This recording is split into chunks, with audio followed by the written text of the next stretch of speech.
আসসালামু আলাইকুম and hello everyone. তো সবাই কেমন আছো? আশা করছি ভালো আছো।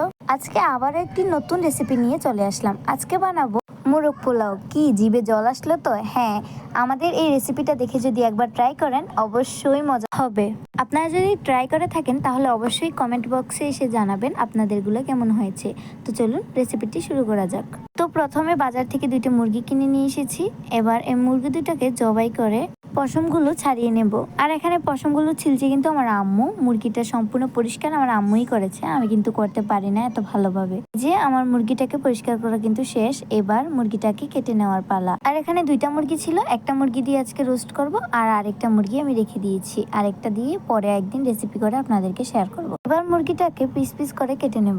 আসলে সবগুলো কাজ কিন্তু আমার আম্মুই করেছে, আমি শুধু ভিডিওটাই করেছি, আর কিছু কিন্তু করিনি। আমরা যেরকম ভাবে রোস্টের পিসগুলো করতে চাই ঠিক তেমন ভাবেই করেছি। আপনারা আপনাদের সাইজ মতো করে নেবেন। আমরা এরকম করে খাই, এরকম ভাবেই রোস্টের সাইজগুলো করেছি। এই যে আমাদের এই মাংসগুলো হয়েছে, আমরা এগুলোই কেটে নিয়েছি। এবার কাঁটা চামচ দিয়ে মাংসের পিসগুলোর মধ্যে ছিদ্র ছিদ্র করে নেব। আমি সবগুলোর মধ্যে এরকম করব যাতে করে মাংসের মশলাগুলো এটার ভিতর ঢুকতে পারে। এবার একটি লেবু ভালোভাবে চিপে মাংসগুলোর উপর দিয়ে দিব। এরপর দিয়ে দিব স্বাদ মতো লবণ। এরপর আদা দিয়ে দিব, একটু আদার রসও দিতে পারেন, আদাও দিতে পারেন। তারপর আমি দেওয়ার পর ভালোভাবে মেখে নিলাম সবগুলো। এবার আমি মাংসগুলোকে 30 মিনিটের জন্য ম্যারিনেট করে রেখে দেব। এবার চুলায় একটি কড়িয়া বসিয়ে এর মধ্যে পরিমাণ মতো তেল দিয়ে দিব। তেলটা একটু গরম হয়ে আসলে এর মধ্যে মাংসের পিসগুলো দিয়ে দিব। এবার আমি মাংসের পিসগুলোকে ভালো মতো উল্টিয়ে পাল্টিয়ে ভাজি করে নেব। পিসগুলোকে কিন্তু ভালো মতো ভাজি করে নেব, কিন্তু আবার বেশি ভাজি করলে হবে না। এগুলোকে মিডিয়ামে রাখতে হবে, না হলে বেশি ভাজি হয়ে গেলে রান্নার পর খেতে মজা লাগবে না। এদিকে আমি দুধও বসিয়ে দিয়েছি, দুধটাকে গরম করে নেব যাতে করে তরকারিতে দিতে পারি। এবার আমার মাংসগুলো ভাজি করা হয়ে গেছে, সবগুলো মাংস এবার প্লেটের মধ্যে উঠিয়ে রাখবো। আপনারা আমার কালারটা দেখতে পারেন, আমার কালারটা যেরকম হয়েছে আপনারা এরকম করতে পারেন। এবার আমি পেঁয়াজগুলো ছিলে কেটে নেব ভালো মতো। কাটছেও কিন্তু আমার আম্মু, আমি বলতে গেলে কিছুই করিনি আমি এখানে, এগুলো আমার সব আম্মু আর আপু মিলেই করেছে। এবার একটা কড়াইতে তেল দিয়ে পেঁয়াজগুলো ভাজি করে নেব।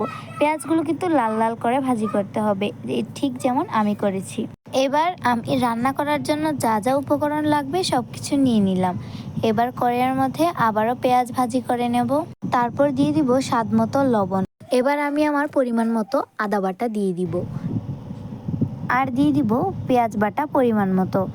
এবার সবগুলো উপকরণ দেওয়ার পর ভালো মতো মিক্স করে নেব। এবার আমি দিয়ে দিব বাদাম বাটা। বাদাম বাটাও আপনাদের পরিমাণ মতো দিয়ে দিবেন।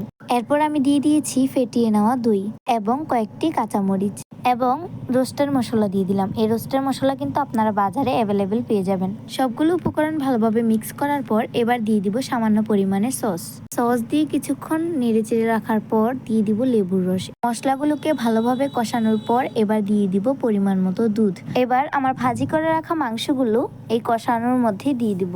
দেওয়ার পর ভালোভাবে নাড়াচাড়া করে একটু ঢাকনা দিয়ে দিব। এবার ঢাকনা খুলে আবারও নাড়াচাড়া করে নেব। এরপর একটু পানি দিয়ে দিলাম এর উপর থেকে। এরপর আমি দিয়ে দিলাম বেরেস্তাগুলো, যেগুলো আমি আগে থেকেই ভেজে রেখেছিলাম, এগুলো উপর থেকে ছড়িয়ে দিয়ে দিলাম। এরপর আমি দিয়ে দিব একটু ঘি উপর থেকে। এটা অপশনাল, আপনারা দিতে পারেন নাও দিতে পারেন, আমাদের স্বাদের জন্য আমরা দিয়েছি, আপনারা চাইলে নাও দিতে পারেন। চলুন এবার পোলাও রান্নার দিকে যাওয়া যাক।